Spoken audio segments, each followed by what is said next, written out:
Hello there everybody, Sam's Trains here and welcome back to the railway. Today I'm looking at a very, very special engine by Hornby.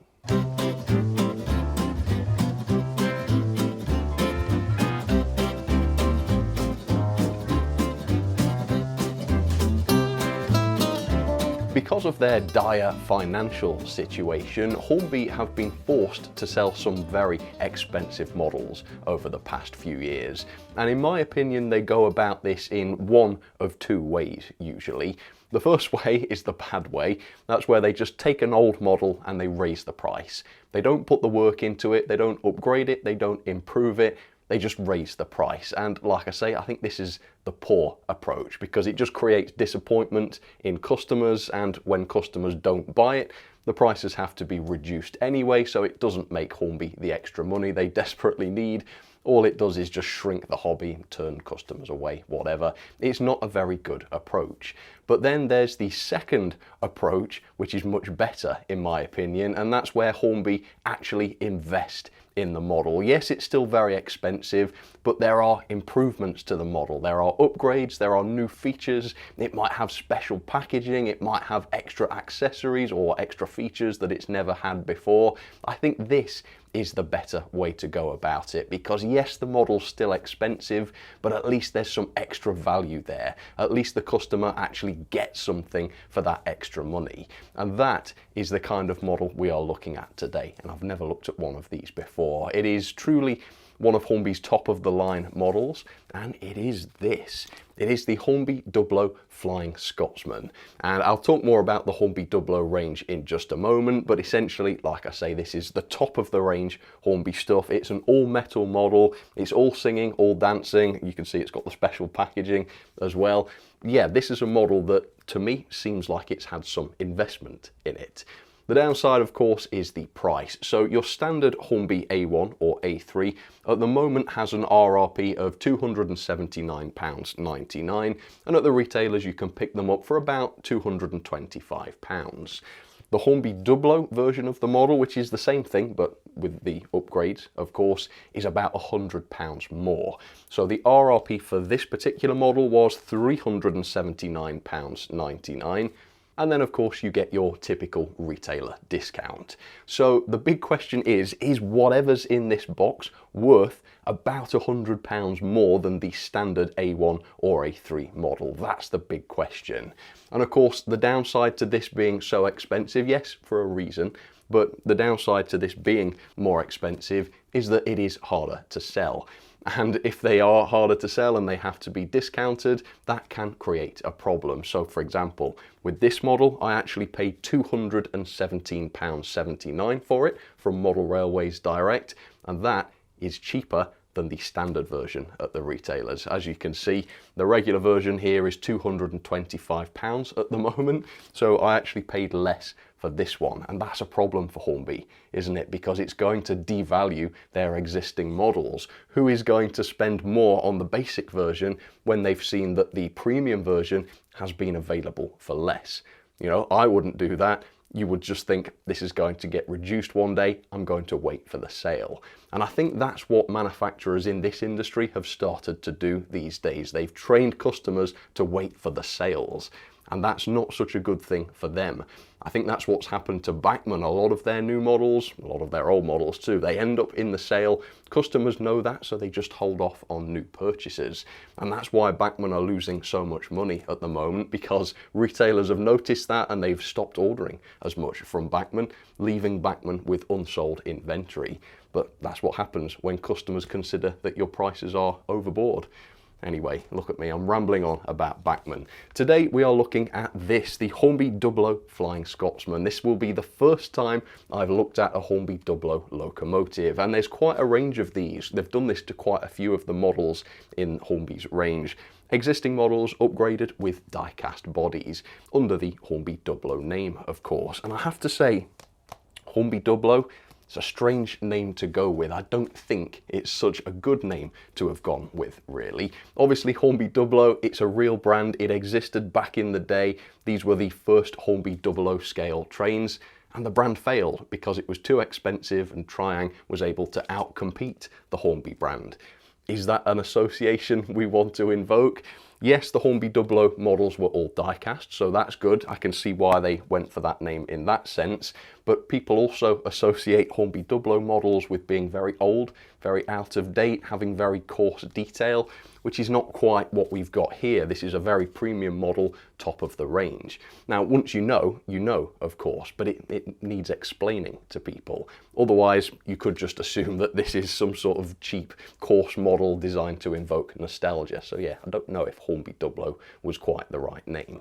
But anyway, let's take a look at this. Is it worth the money? Is it massively better than the basic model at about £100 less? Or it's confusing. I actually paid less for this model than the standard one at the moment. So is this worse than the standard one? I don't know. Let's get it open and let's see. All right, so it is a gigantic box. This is completely different packaging to what Hornby usually use. So yeah, this ought to be quite an experience. So this is limited edition, as far as I know, and it's been done to celebrate 100 years of Flying Scotsman, which happened the other year. The box itself doesn't really show as much, as you can see. I will just show you the back of the box because that there is the product code. I know some people like to look those up. So if you're one of those people, it's R30206. Apart from that though, that is it for the box. So you'll just have to excuse me a moment while I figure out how this opens. Seems like this slides off. Yeah, it's certainly being presented as an experience rather than simply a model loco, doesn't it? Anyway, how does this open? Does the top slide off? No, it seems to hinge open. All right, look at this. Can you see inside there? All right, so I'll try and get a close-up on that. Is that a background of the class in real life? Flying Scotsman was born into a pampered existence. Goodness gracious, what is that about? AI is a terrible thing, isn't it, folks? I'll have to read that later. Right, underneath the foam. Oh, wow. Gosh, I didn't realise this was a thing. What's this, a medal? I think, frankly, some people need a medal for spending what they do on these Hornby 00 models, so that's pretty cool. What is it? It is, it's like, is it a builder's plate, maybe? Yeah, I'm guessing it's supposed to be a builder's plate. It's made from metal, so that's a nice little extra, isn't it? I'm not sure what to do with it. I mean, there's no mounting on the back, so I don't know, you couldn't put a cup of coffee on it. But yeah, it's a nice enough thing. Yeah, certainly a high quality thing. All right, yeah, fair enough. Nice little bonus, very weighty thing as well. Right, and then we have the locomotive herself, which I'm really looking forward to because, like I say, I've never tried one of these Hornby 00 models. And maybe I never will because the packaging doesn't want to relinquish it. No, there we are. Right, I've got it. Okay. Well, I suppose we ought to look at the paraphernalia first, didn't we? Oh, hang on, I can get this out.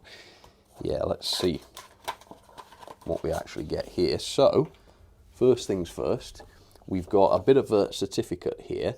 So it's got a background of the loco. What's Simon Kohler got to do with it? Was this back in Simon Kohler's era? Oh, I don't know. Anyway, 500 of these made, and mine is 369. So yeah, limited edition, only 500. That's not a great many, is it? Although, obviously, even with so few made, they struggled to sell them because I got this at such a massive discount. Anyway, and then we've got the more regular instructions, which are a lot less spandangled, aren't they? But still interesting and useful, nevertheless. So you got your basic lubrication, body removal, for which you might have to remove a speedometer, depending on the loco you've got. Assembly, all right, so this has the push together drawbar. Interesting. Hopefully that's going to work properly. DCC ready, so it looks, have we got an 8 or a 21 pin socket in there? I think it's 21 pin in this loco, but the diagram is showing an 8 pin as well, so I guess we'll see. Coal removal, yeah, so it has got a removable coal load, that's nice. And then there's brake rods, both for the loco and the tender there. All right, I think that's it. Let's have a look at the engine then. Now, does it feel heavy? Obviously, if it's entirely made from metal, it ought to be very, very heavy indeed. But the big question is, has the die-cast construction impacted the moulded detail? A big reason manufacturers give for not making more of their models from metal is that you can't get the same level of detail. But Hornby has with some of their locos, in my opinion, so hopefully they have with this one too. All right, so in here we've got brake rigging. We've also got painted crew figures. That is very nice indeed. So a big complaint a lot of people have about modern locos is that they look strange without crew figures. And if you want to buy some, you know, that's another 10 quid if you want them pre-painted, 10 quid at least. So this loco comes with them. So this is what I mean. Hornby are giving you extra value here. We've got functioning screw-link couplings, steps that you can fit, and we've got a flanged axle there if you want to fit a more realistic axle to the loco's rear pony. But yeah, great accessories in there. For now though, let's take a look at the loco, because there's all this fluff, we've got random medals or whatever. Really though, the star of the show and the main focus ought to still be the loco. So let's not get distracted by all the other extras. Let's see what this is like. Okay, revealing. I've never seen one of these before. Ooh. What? Why is the dome? Oh, okay. I was going to say that was really odd. So the dome is not fitted. Okay, so that's a separate part. That's a good thing. Less good is the fact that it's not stayed on the model. First strike. I'll hopefully be able to glue that on. The loco is very, very heavy though. Good grief. Okay, yeah, that's insanely heavy. So, here it is. Hornby's Flying Scotsman, without the iconic Flying Scotsman nameplate and without the number on the side. Well, at least without the number on the side of the cab. So I get why they've done this. This is sort of in original condition when it first left the works, I suppose. But also, is that really what people want? Do you want a Flying Scotsman without Flying Scotsman on the side? At least for this amount of money. I suppose it'd be nice for a little bit of something different, but for something supposedly so special, that is a weird choice, isn't it? Especially when the front of the box is like, Flying Scotsman, look, Flying Scotsman, and then the model doesn't have it on. So yeah, I suppose it's an important and nice model to have, but for such a special edition, yeah, it looks a bit unfinished, not least because it's missing its dome. But yeah, also because it's missing the most famous part of the loco. But you know, I bought it, so I've got to live with it. Yeah, I have to say, the moulded detail from this sort of distance looks great. We will see how it looks up close. The paintwork is outstanding. It really is. The finish on the loco is fantastic. Weirdly though, the tender is just made from plastic, which is a bit disappointing, isn't it? I mean, the tender doesn't need to be metal, that's for sure. But I do think the finish looks a little bit different because it's plastic and the loco's metal. So yeah, for that kind of money, I would have expected the die-cast upgrade on the tender as well. But yeah, it's a beautiful looking loco. It really, really is. So let's have a bit of background on Scotsman in real life. Then I shall do some repairs. I'll try and glue its dome back on. And we'll also pop this on the scales and we'll see how this compares to the standard version of Hornby's A1 or A3 without the die-cast body. What would eventually be known as the LNER A3 started life on the Great Northern Railway in 1922, where they were designed for mainline passenger work by Sir Nigel Gresley. They were built at Doncaster and they were classified as A1 locomotives at the time. The A1 was intended to perform tasks that the ageing Atlantics of the Great Northern were beginning to struggle with, namely the mainline express services, for which more powerful locomotives were urgently required. The A1's time with the Great Northern was very short-lived though, since in 1923 grouping occurred and then they became locomotives of the LNER. During the 1920s, Gresley experimented with various modifications and upgrades to his A1 design, which would be applied to all of the A1 locomotives eventually, and this led to their reclassification into the A3. Flying Scotsman is of course by far the most famous member of this class, and possibly even the most famous locomotive in the world. It set 2 records in its lifetime. The first one was the first steam locomotive to reach 100 miles per hour officially, and it also set the record for the longest non-stop run by a steam locomotive at the time. That was 422 miles in 1989 across Australia. Of 78 locomotives produced in total, only one remains under preservation today, and it is of course the most famous of them all, this one, Flying Scotsman. Right, let's find out the weight difference then. So here's the standard version, which does now have the die-cast running plate. So that comes in at 419 grams. Hopefully you can see that. Let's now try the Hornby 001, which still has the plastic tender, but it's got the die-cast body as well as the die-cast running plate. Here we go. 419 to beat. All right, so that's 506 grams. So not quite 100 grams more, but near as damn it. So it is quite significantly heavier. 500 grams plus, that's quite a lot. And that makes me wonder, does this have the same old mechanism as the standard version? Or have they upgraded it to deal with the extra weight? If they haven't upgraded it, that begs the question, is it powerful enough to deal with such a heavy loco? Because there might only be 100 or so grams in it, but in the hands, this feels dramatically heavier. So very, very curious to see that. Anyway, I will glue on the dome because it looks very sorry without that. The dome is plastic, by the way, so that doesn't contribute anything to the weight. And then we'll do the detail section and we'll see exactly what this thing's like.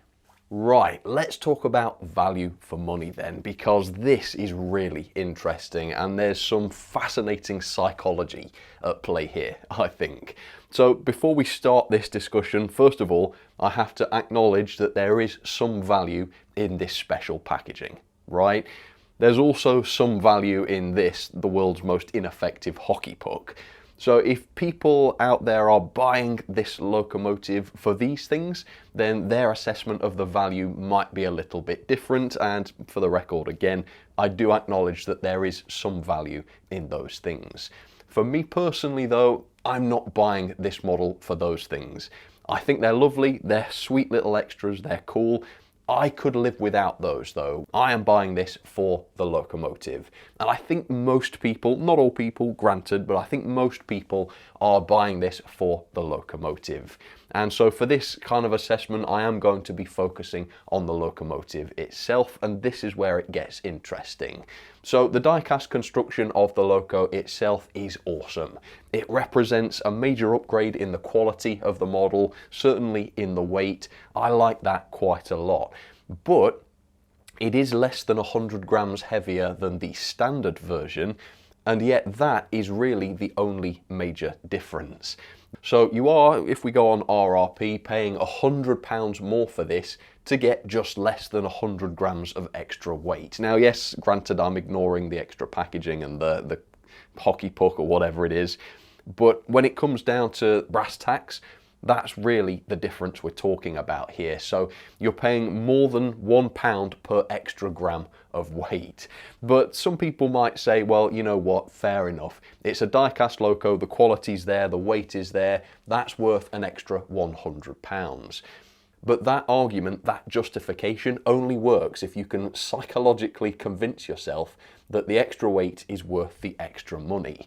And I think, and I've got the data to back this up, I think that is a falsehood. I don't think that's the case. For example, at 506 grams, this is still less than Hornby's Princess Royal class. That's interesting, isn't it? Hornby's Princess Royal was not in the Hornby 00 range. It was just a regular Hornby Railways loco, much cheaper than this, in the realms of hundreds of pounds cheaper. It's still heavier. So that skews things a little bit. What about Hornby's Turbo Motive? This Flying Scotsman weighs 506 grams. Hornby's Turbo Motive weighs 589 grams.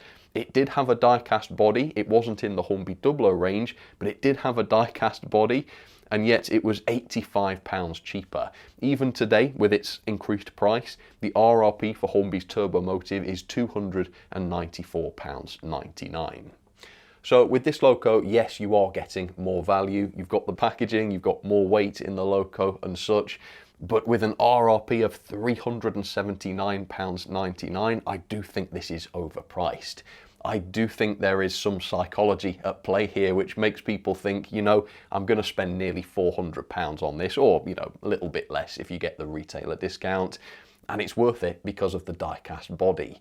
I think the die-cast body is great, but I don't think that adds £100 to the value of the Loco, quite frankly. But let's talk about the die-cast body though, because this is a really interesting situation, because my other Hornby A1, I think it's an A1 Doncaster, is exactly the same thing. The only difference is the die-cast body. So we can actually compare the two and see exactly what the difference is. So here's the die-cast body. I'll show you the firebox section, take in the moulded details, and here's the same area on the moulded plastic model. I think there is a difference. I think you can see a difference. The plastic certainly seems to be a little bit crisper, but it's not a big difference, and I don't think you would notice it unless you had the two side by side like this. Let me pick another area. You've got the smoke box door here. Yeah, again, here's the die-cast one, and then here's the plastic one. I think there's a bit more definition in the hinges, certainly, but otherwise, I don't think there's a massive difference here. Now, obviously, if this locomotive was very rivet heavy and there was loads of rivets all over the boiler and smoke box, maybe the difference would be more noticeable, but I'm not seeing a significant, at least, downgrade in the quality of the moulding here, which means the die-cast body is just an upgrade. I'm not really seeing a downside to it.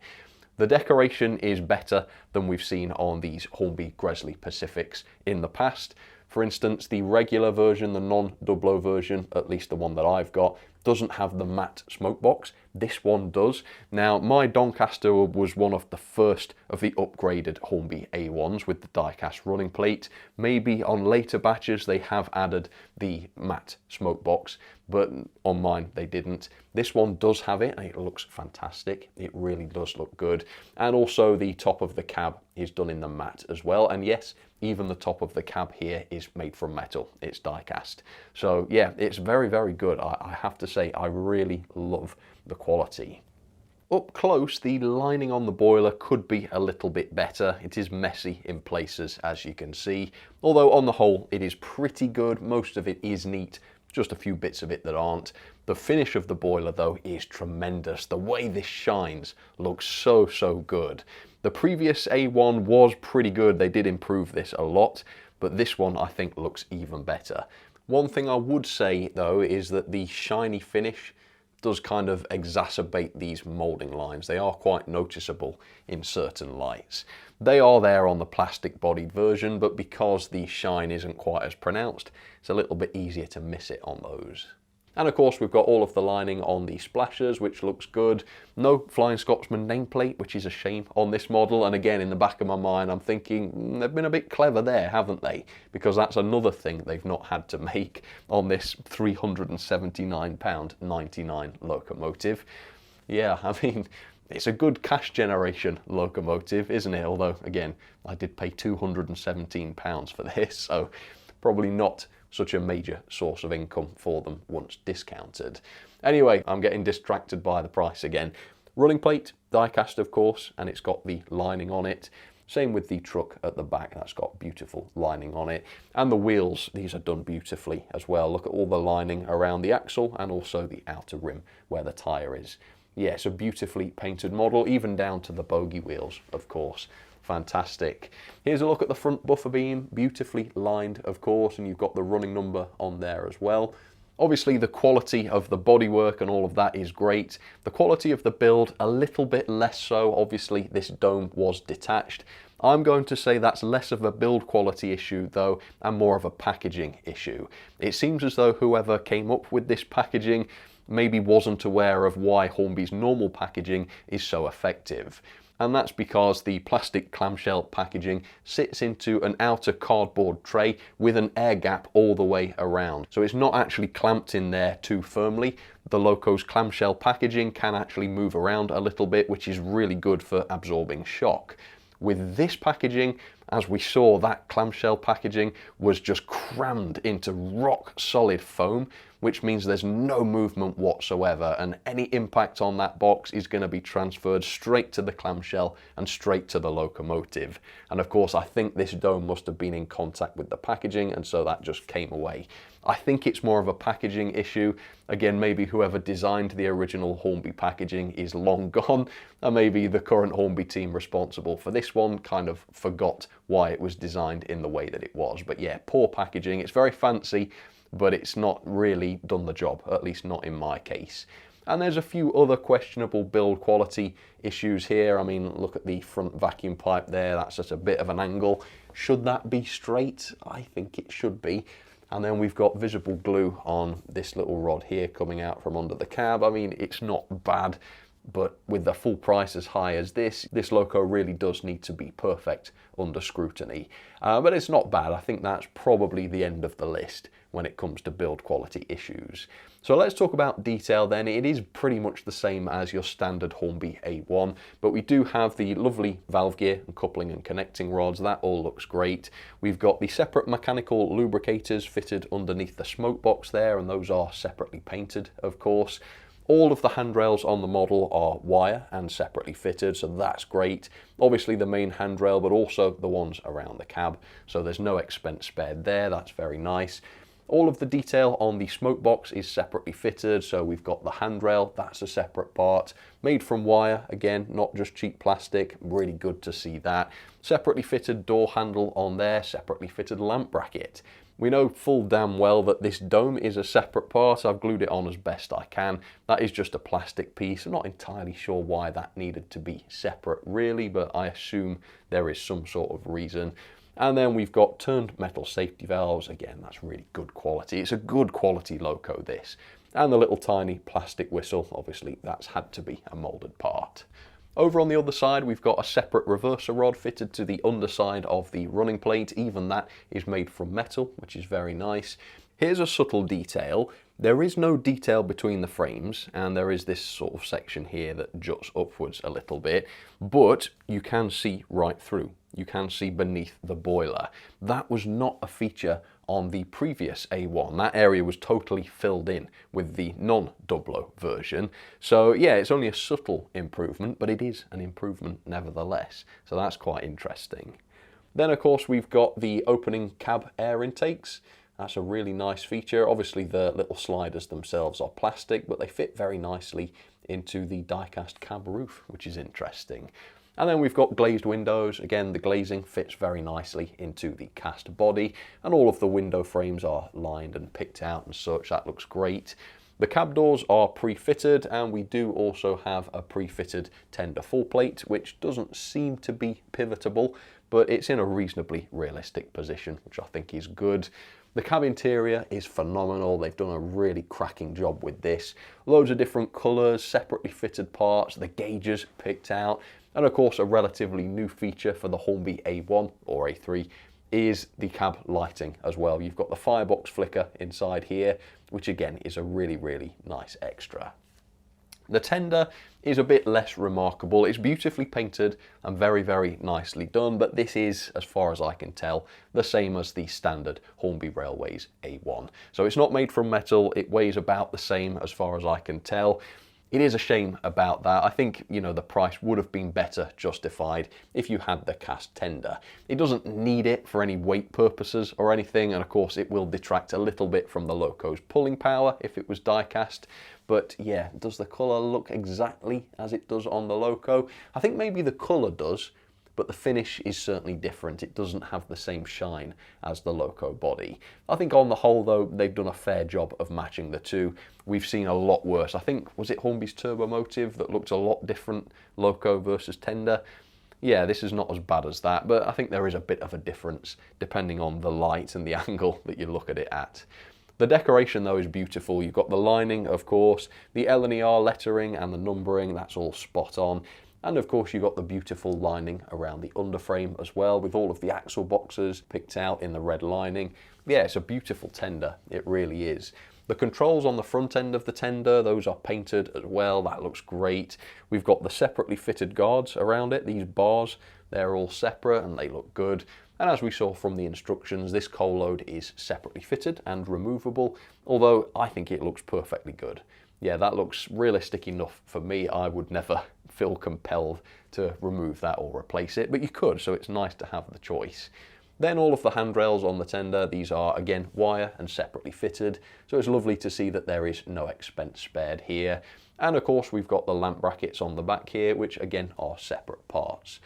The buffers are sprung and made from metal. Oh, I almost forgot that. I didn't mention that on the Loco. Same with the Loco ones too, of course. Yep, sprung buffers, very nice.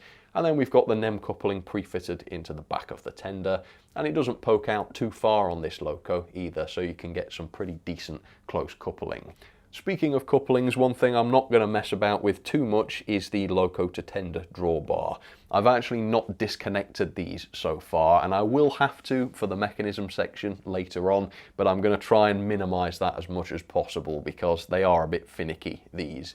So I don't want to have disconnected these before I test the Loco for the first time. I want, at least for the first time, to test this without having disconnected the two, and we'll see if it's nice and reliable.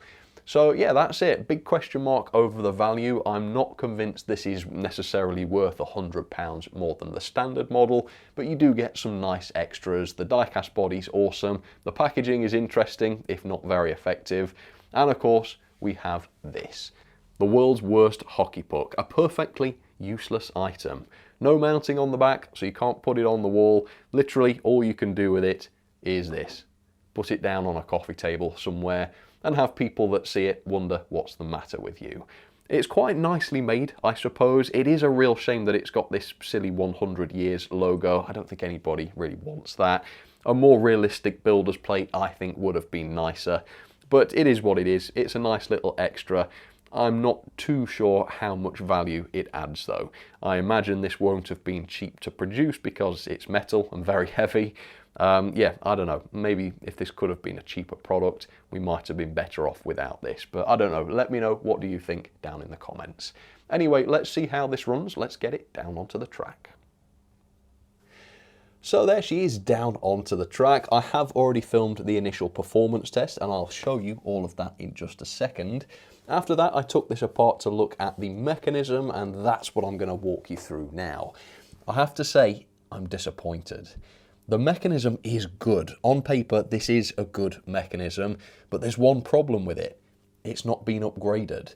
Hornby have added so much weight to this locomotive over the past few years, but they've not upgraded the mechanism to match, which makes the upgrades here feel a little bit superficial, if I'm honest with you. You know, they've branded this as a Hornby Dublo model, they've smacked a massive high price on it, they've made it die-cast, they've made it weigh a ton, but then inside, it's the same old chassis that powered the previous generations of this model. And I'll explain to you why this is a problem.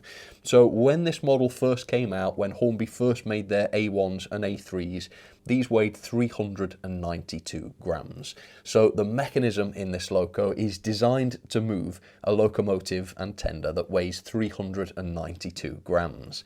Then, a few years ago, they came along and upgraded the running plate on all models so that they all had a die-cast running plate now. That added weight to the model. Still, the mechanism was the same. They didn't beef up the mechanism to make up for that extra weight.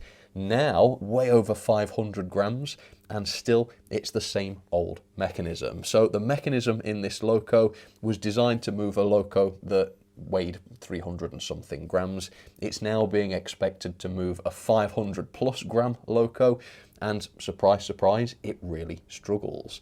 The previous versions of this model don't struggle, this one does.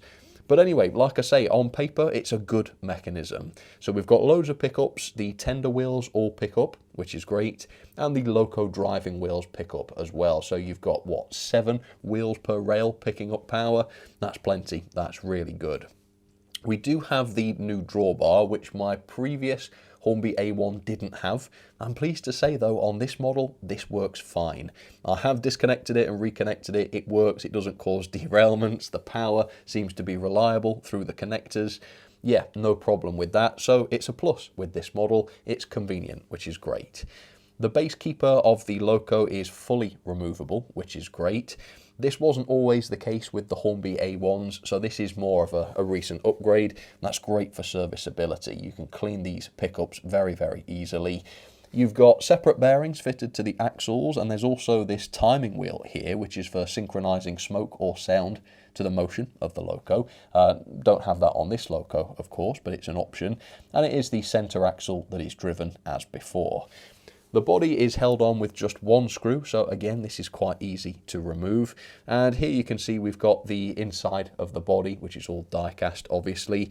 And the running plate, which is die-cast too, is different from the standard Hornby A1 model, which also has the die-cast running plate. This is a separate tooling, so the way the body fits to the running plate must be different with this Hornby 00 version, which is quite interesting. Thought I'd point that out. But here's the issue, the chassis is no different. This looks almost exactly the same as your 20-year-old Hornby A1, which weighed, 300 and something grams. So you've got the same old motor, which again is a great motor for a lighter loco that weighs 300 and something grams. This is adequate. It's not adequate for a 500 gram plus model. And as you can see, there's no flywheel here, even if I remove the cover here. Just a worm drive and gears, no flywheel. Not great for the money, particularly. We do have the lighting though. That's a new addition from the last few years to these locos, so that's really nice. If you want to see anything else though, you have to remove the tender body. For this, you just pop off the rear coupling, undo the screw, and this body is easy to remove as well. So serviceability gets a massive tick. That's all that's inside though. 8-pin socket, not even a 21. And it's got no speaker and no stay alive. So quite light on mechanical features, although the basics are right. And then the back-to-back gauging on the loco came in between 14.2 and 14.4 millimeters, which is just comfortably below the standard, so no problem with that. So like I say, it's a good mechanism, and if this loco was a couple of 100 grams lighter, it would be perfectly adequate. But Hornby keep producing these really heavy locos without the mechanism to match. We saw this with their Turbomotive, and the Turbomotive struggled, and this struggles as well. And if you don't believe me, watch this. Here comes the performance test. Okay, moment of truth then. A few big questions. First of all, does it work? That's a fairly fundamental one. But more importantly, is the mechanism powerful enough to run this loco nicely? Obviously, this costs £100 more on RRP than the standard A1, so at the very least, it needs to run as well, if not slightly better. So if this is sluggish or anything, that won't do. Anyway, first question, does it work? Let's find out. Powering up now. That's 50% speed. So, I mean, with its first movement, my fears seem to have been realised. It does seem quite sluggish, but I don't know how long this has been sat in its box for, so it probably will need a good warm-up. It has been cold up here as well, so it's definitely been cold. Let's see if this improves with running in. It's definitely getting faster already. Let me run by at half power. Doesn't sound very good. That's the tender though. Yeah, that's the tender squeaking. It's probably just the pickups. No, that is coming to life quite nicely actually. So I think it probably does just need a big warm up. Full speed. Yep. So it's got that range of speeds to it. Let's have a look at the firebox flicker. Yeah, that's working, and it is flickering on analog, so that's really lovely. That's a great feature. Go on then, let's do the power test, because this ought to reveal quite a bit. So I think the normal version of this model is powerful enough so that it can turn its wheels with an obstruction. Does adding 100 grams change that? Let's see. 50%. Yes. Can't move itself. So that suggests then, unless it improves, that the mechanism is not really powerful enough for such a heavy body. Disappointing. But that, again, let's see what it does after running in. For now though, what about the crawl? Can it at least crawl nicely? Turning up very gradually. Let's find out. Ooh. Yeah, bit more maybe. And a bit more. So yeah, it wants to crawl really nicely, but it does just seem to keep stopping. It's not a very smooth movement. Let's just turn it up a little bit more. And that's pretty good. Again, not ever so smooth, but with warming up and running in, that might get better. I think the crawl is better than I would have expected. Ooh. All right. Not very smooth though, I'll give it that. It does seem to be fluctuating quite a lot in its speed. So either the mechanism is inadequate for a loco of this weight, or it just desperately needs running in and warming up. Well, there's only one way to find out which it is, and that is to let it run in and see if it improves. So here we go, 50% speed. All right, so on the grand scheme of things, I think the performance is okay. Yeah, it's fair. Whoa, look at that slowing down. But considering the full price of this loco is getting close to £400, I'm going to say this is not good enough. This is not performing as you'd expect a loco that costs at its full price £379.99. You would expect more power, you would expect more consistency, you would expect smoother performance down at the low speeds. At the moment, we're not seeing that. And I think because of how expensive this was, if this does not improve, I am going to be quite harsh on this loco because of that. So there's a lot of improvement to happen over the next hour. So I will run it in 30 minutes in each direction, and then we shall come back and hopefully this loco will be transformed into a £300 to £400 runner. Hopefully it will. Anyway, I'll be right back, folks. Don't go anywhere. All right, folks, yeah, we are back, and you know, it's okay. It stays on the track, it doesn't derail, but it does still seem quite sluggish. It is slowing down on those second radius curves, forwards and back. It's struggling. It really is struggling. And you know what? When we do the torque test, I don't think we're going to see much of an improvement. I'll be surprised if this thing can turn its wheels. In fact, now that it's fully running, let's start with that, and we'll see if that is any better. So finger in front of the buffer beams, up to 50% speed. And things are very slightly better.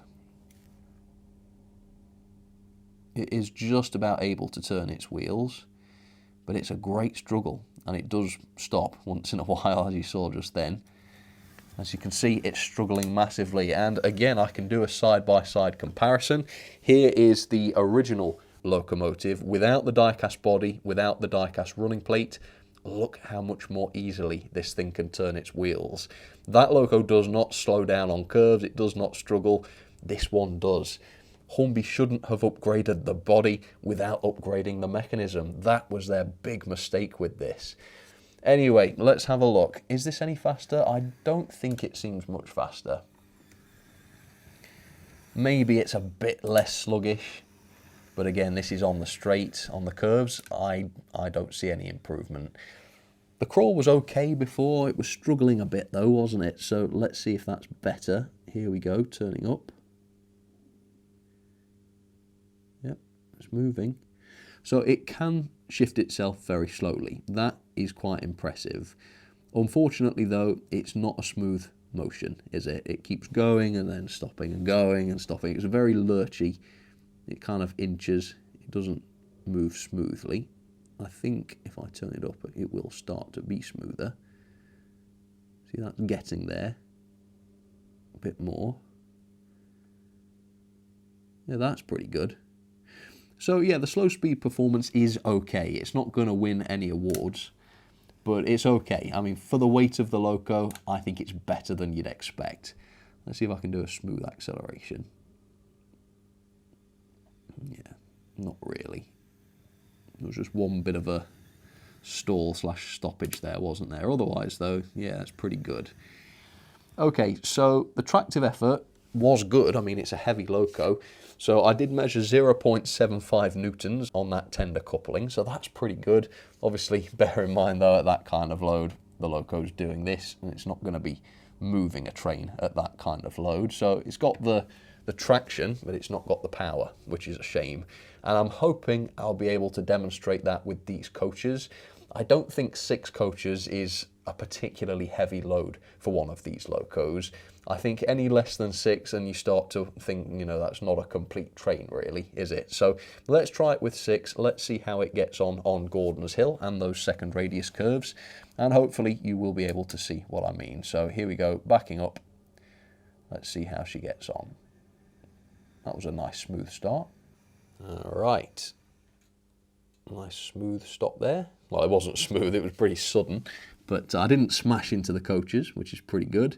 So there we go, looking beautiful with the coaches. We will go for 50% speed and we'll see how she gets on. Here we go. There you go, that's 50.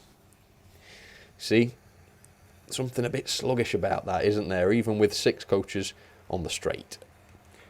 All right, so I've got some other Gresley Pacifics on the layout today, so see which ones you can spot and let me know in the comments if you see an odd one out. Here is one step below the Hornby Dublo model. This is the new upgraded A1. This is Doncaster, which is pretty much the same, it's just got the plastic body. It's still got the special bells and whistles, such as the cab lighting and such.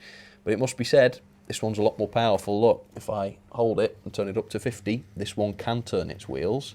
So it got away with having the die-cast running plate. It seems to be the die-cast body too, which has tipped it over the edge. And as you can see, look at that at 50, much quicker. And then on the inside line, we have the previous generation, which again is the same model, but it's got all plastic body, plastic running plate, plastic body. This weighs 392 grams. And again, there's no sign of a struggle. Look at that. Way more power to play with. Okay. Here she is then, Scotsman. Looking very slow compared with the others and only going slower around the second radius. That's not really good enough, is it? And then it recovers a little bit after it's gone around the curves, but again, now that all the coaches are on the slight incline, it's slowing down, and that is at 50% speed. Now what I'm going to do is swap the loco with Bucklaw, the one without the die-cast body and without the die-cast running plate, and I'll show you how she runs with the same train. Right, here she is, Bucklaw. Same power setting. The difference is incredible, absolutely incredible. And of course you have to do this because otherwise it could be my track, it could be my controller. This proves that it's not. So what is it? Is it just the extra loco weight that the motor can't handle, or has the standard of motors fallen? That's a thing as well. I do sometimes wonder whether modern motors are poorer than motors from 10 or 20 years ago. I suppose there is a way to figure that out, and I might do this in a follow-up video. If I was to transplant the motor from the old model into this new model, into Flying Scotsman here, would it still struggle? Or is it just that the motors are not so good anymore? That I'm not sure of. It could be that, and that the extra loco weight is just exacerbating things and making things even worse. Maybe that's it. But at the end of the day, Hornby wanted 380 odd quid for this locomotive, and that is not justified in my opinion. So I'm very glad I've done this review. I really thought these would be impressive models, and with a more powerful motor, on the whole, I think I would be quite pleased. I wanted to say chuffed, but I thought better of it, trying to self-respect a bit more. But yeah, with the way this runs, it's just annoying, and thank goodness I haven't invested in loads more of these Hornby Dublo locos, because I assume the A4 is going to be the same. I'd be surprised if that had a souped up mechanism as well. Yeah, I'm glad, because it is an investment, isn't it? If you're paying 300 odd pounds, which is about the going rate at the moment from the retailers, that's an investment. You don't want this thing to be worth nothing in a few years. Yeah, it is an investment, and it's one that's not worth it, if you ask me. So yeah, stick with the main range ones. The Hornby Dublo stuff is cool, and if you want to put it on the mantelpiece as something interesting to look at and something a bit special as a limited edition, that's a bit different. But if you just want a good loco that looks good, runs well, and serves you well, there's no reason, I don't think, to buy these Hornby Dublo models. That's my opinion. I'm sticking with it. I think the evidence has mounted up against this Hornby Dublo loco here. It's not worth the money. Let's have some ratings then for the Hornby Dublo Class A1 Flying Scotsman, and what an interesting model this is. Aspects of it are lovely. It is a beautiful looking model, but quite honestly, I am quite disappointed in this, and I don't think I would recommend this. I would recommend get the standard non-diecast version, and it's better.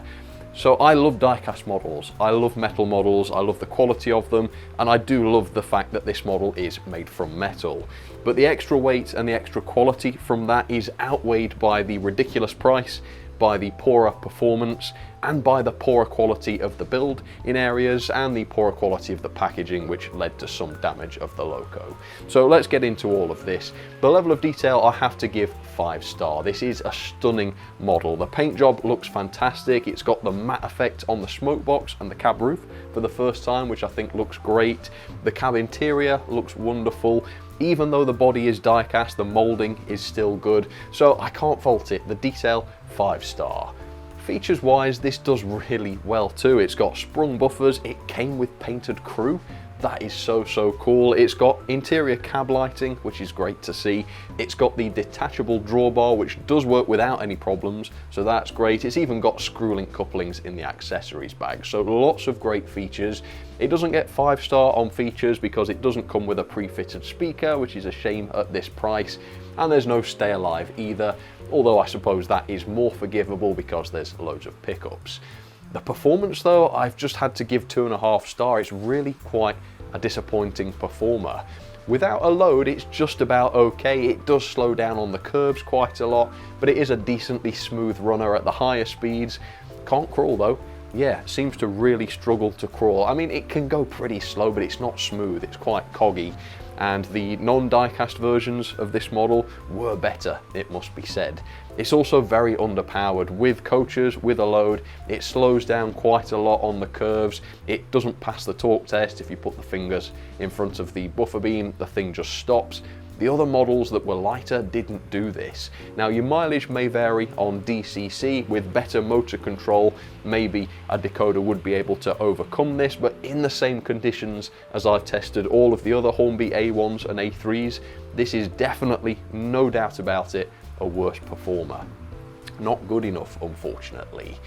The pulling power on paper is really good. I measured 0.75 newtons of tractive effort, which should be about 42 coaches, but of course with a load anything like that, it's slowing down on the curves, the motor is stalling, it can't really do that. So it's got a lot of weight to it, which means the traction is really good, but it's not got the power to back that up. So even the pulling power, I can't give a great score to, even though it's a very heavy model. The mechanism though is really good, to be fair. It's got lots of pickups on both the loco and tender wheels. It's got the bearings. The motor is good. It's a 5-pole motor. It's just not powerful enough for a loco that weighs over 500 grams. When a loco weighs 300 and something grams, these motors have proved themselves to be absolutely fine. But with a loco this heavy, it's just not good enough. It's got no flywheel either. I have to say the serviceability of the mechanism is also really good, much better than it used to be. So that aspect at least has been upgraded by Hornby over the last few years. The quality then again is quite a mixed bag, and this was a real opportunity for a solid score, but still bits of it let it down. So obviously the big thing, the loco's made of metal, that gives the quality a massive boost. But the packaging's quite poor. The loco's clamped in a very hard foam outer casing, which I think led to damage. Anyway, we did have a part detached from the box. We've got wonky parts, visible glue on some of the metal details, and up close the lining is a little bit messy as well, particularly on that die-cast boiler. So 3-star, if anything, I think is quite generous. Value for money then, so I've given it 3-star. I think the full price, £379.99, or even 10 to 15% discounted from that, is way too expensive for this. Yes, this is a heavy model, yes, it's die-cast, but that alone is not a justification for a price tag like this. I have plenty of Hornby locos that are heavier than this and still have the die-cast body, which were much cheaper. Yes, you've got fancy packaging, yes, you've got that hockey puck thing, but none of this makes this model worth anything like £379.99 if you ask me. I think customers would tend to agree with that because they've had to be discounted. From Model Railways Direct, I bought this for £217.79. Yes, they are closing down, so that's a better price than you might expect to find at other retailers. But if customers thought this model was worth more than that, they would be able to sell it for more than that. And the fact that this is down to kind of close to half price now does speak volumes. But nevertheless, I do want to recognise that I got this at a pretty good price, which is why I've given it 3-star and not much less. Overall then, that is 7.01 out of 10, which is a grade of E, unfortunately. And would I recommend this? I don't think so. I think the non-00 version of this model is better because it's cheaper and it runs better, and maybe quality is a bit more subjective, it will vary a bit more across batches of models, but in my experience the quality of the non-Hornby 00 version was actually better in terms of the build, despite the slightly plasticier construction. So into the logbook this goes then. It is 6th place. It's not a bad model, it looks beautiful. It's above the Hornby Railroad Azuma, which got the same score, and it's below the Hornby T9, but ultimately this is not worth the money at all. If you can find this heavily discounted like I did, then great. Otherwise though, if you can find the standard Hornby Railways version, not the 00 version, for the same money or less, just go with that one. In my experience, it's a lot better. Alright then folks, well that will just about do it for this review, and this also concludes my first ever Hornby 00 review. At least of the new wave, although I don't think I've ever reviewed any old Hornby 00 locos either. So fundamentally I like the concept. I like the idea of Hornby producing a seriously premium model with a price tag to match. Fundamentally I love die-cast models. I love it when models are metal. I love it when models are heavy. I love it when models are high quality. But if they're going to be heavy, if they're going to be metal, if they're going to be high quality, they've got to have a mechanism to match. A die-cast loco needs a powerful motor. It needs to be over-engineered so that it doesn't struggle on curves, so that it isn't slowing down to a crawl with coaches. This seems like the basics to me. This seems like the bare minimum. Why do we have a loco weighing over 500 grams? And it's the same with other locos like the Hornby Turbo Motive. Why do we have these heavy locos with the same old mechanisms that Hornby have been using for 20 odd years? You know, upgrade the bodies by all means, pump the price tags up to ridiculous levels, but upgrade the mechanism too. Otherwise, the performance is going to be poorer than the cheaper models, and that's ridiculous. So yeah, I'm not impressed with this. I've enjoyed the review. It's a pretty looking loco. I shall enjoy looking at it as it sits on the shelf, but as a runner, nope. I think I would rather run the cheaper ones. But anyway, let me know what you think about these. Have you got any of the Hornby 00 models? Have you noticed a downgrade in the performance? Have you noticed any of this sluggishness? I'd like to know whether mine's a one-off or not. I have a feeling though, probably not. But it's a possibility, so do let me know if you have any thoughts on that. For now though, thanks ever so much for watching, and I shall catch you again very, very soon for another review. Alright, cheers everybody, you take care.